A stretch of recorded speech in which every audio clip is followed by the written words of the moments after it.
Hello दोस्तों, स्वागत है मनोज किम के यूट्यूब चैनल पर। दोस्तों, आज हम लेके आए हैं बीएससी फोर्थ सेमेस्टर के केमिस्ट्री के सिलेबस के बारे में। जैसे कि आप सब अपने थर्ड सेमेस्टर में 8 यूनिट के बारे में पढ़े थे, 8 चैप्टर्स के बारे में पढ़े थे। बीएससी फोर्थ सेमेस्टर में केमिस्ट्री के सिलेबस में यहाँ भी 8 के 8 चैप्टर या यूनिट्स हैं।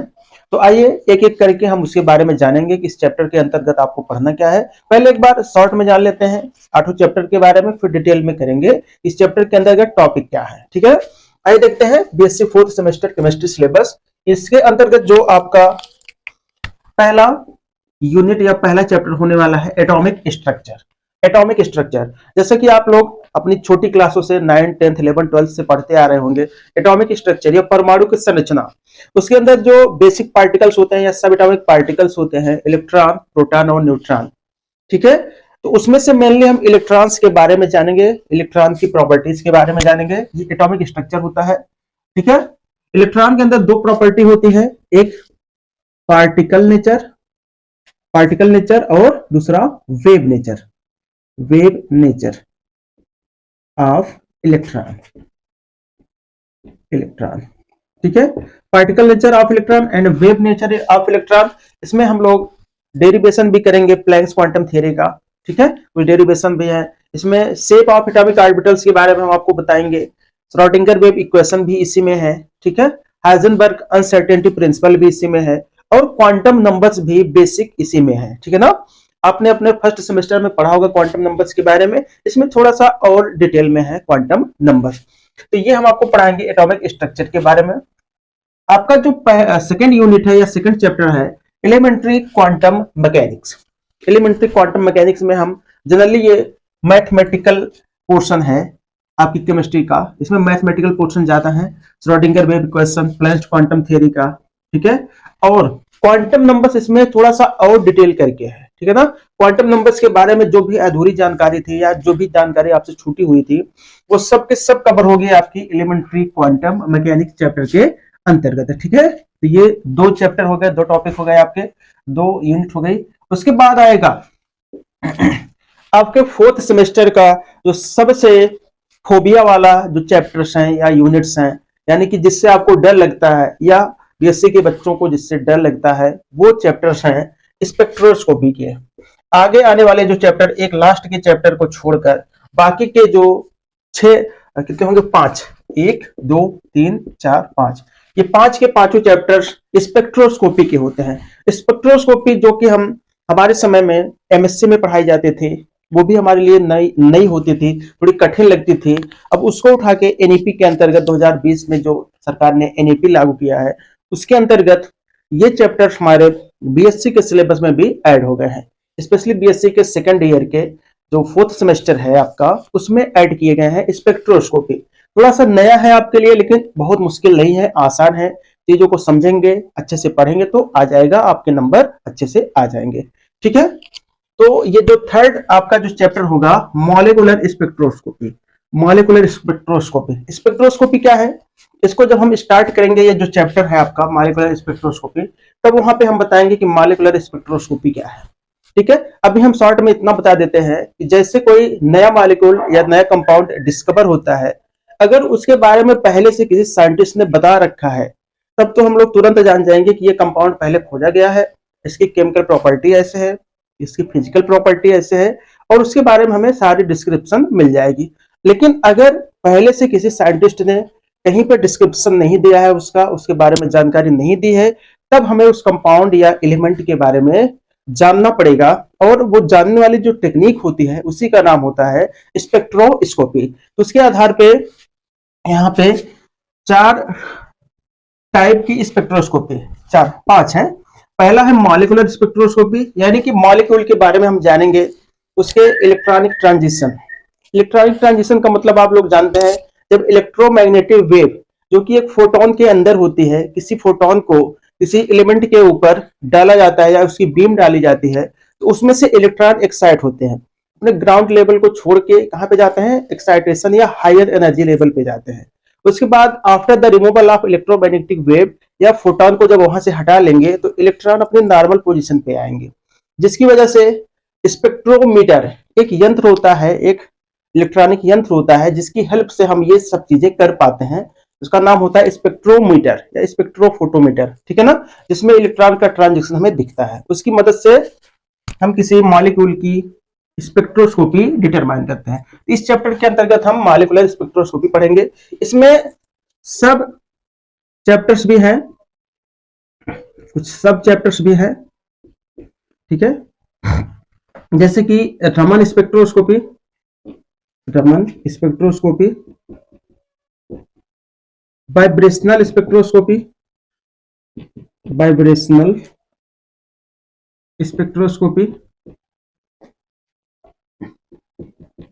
Spectroscopy and rotational spectroscopy, rotational spectroscopy, spectroscopy, rotational spectroscopy.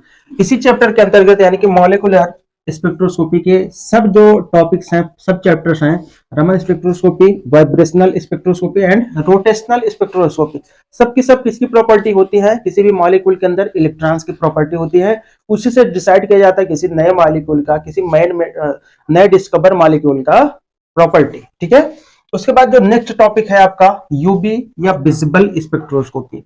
UV या विजिबल, जैसा कि आप लोग जानते हैं इलेक्ट्रोमैग्नेटिक वेव्स कई प्रकार की हो सकती हैं। यहाँ पे कुछ टाइप के हम लिखने का प्रयास करेंगे, आप लोग देखिएगा।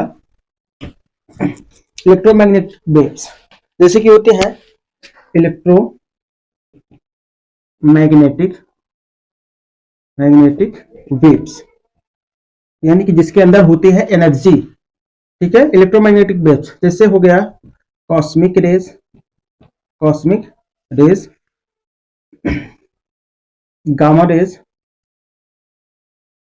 Gamma rays, X rays, ultraviolet raise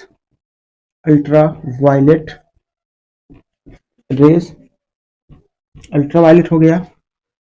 उसके बाद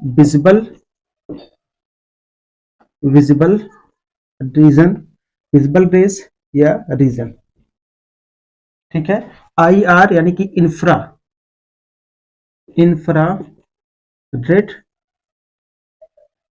रेज कहा जाए या रीजन कहा जाए, रीजन, ठीक है। उसके बाद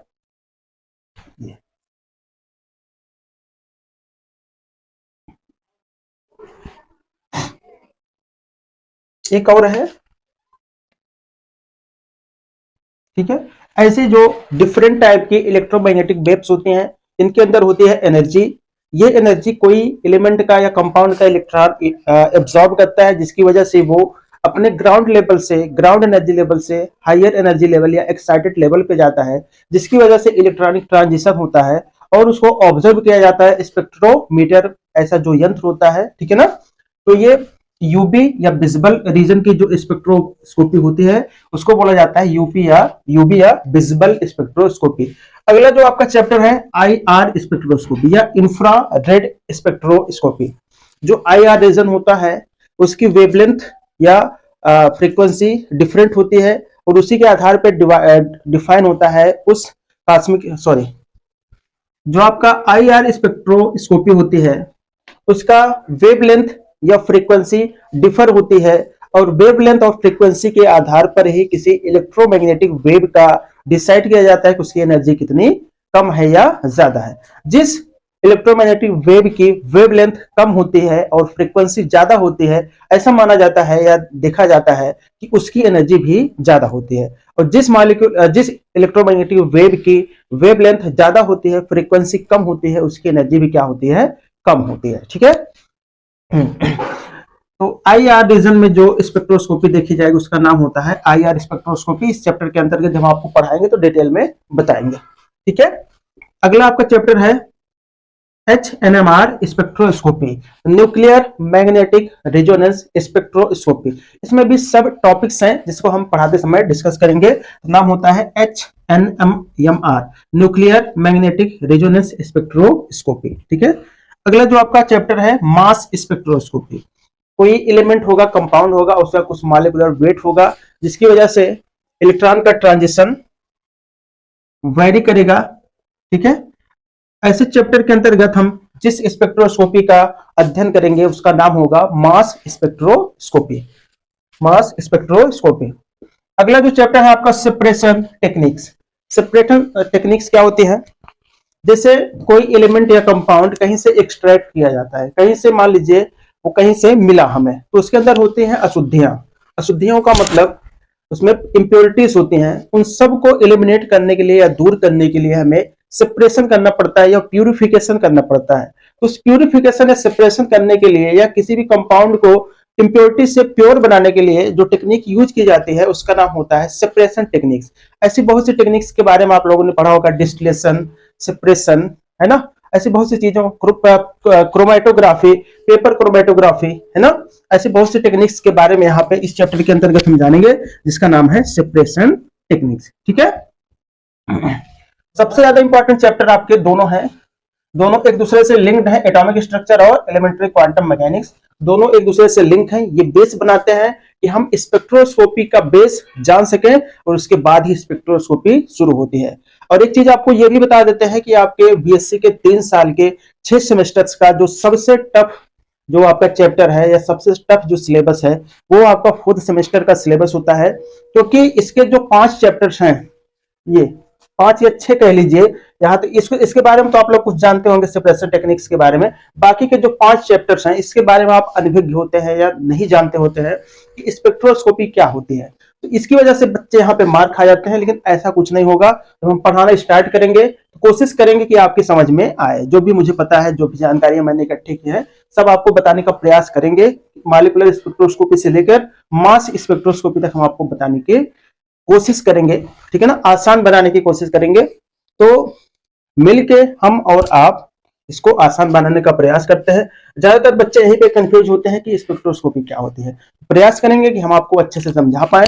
अगर अभी तक आपने वीडियो को चैनल को सब्सक्राइब नहीं किया तो चैनल को सब्सक्राइब कीजिए, वीडियो को लाइक कीजिए, कमेंट कीजिए, शेयर कीजिए और बेल आइकन को प्रेस कीजिए ताकि नोटिफिकेशन आपको हमारी क्लासेस की लगातार पहुंचती रहे। थैंक्स फॉर वॉचिंग, मिलते हैं नेक्स्ट वीडियो। धन्यवाद।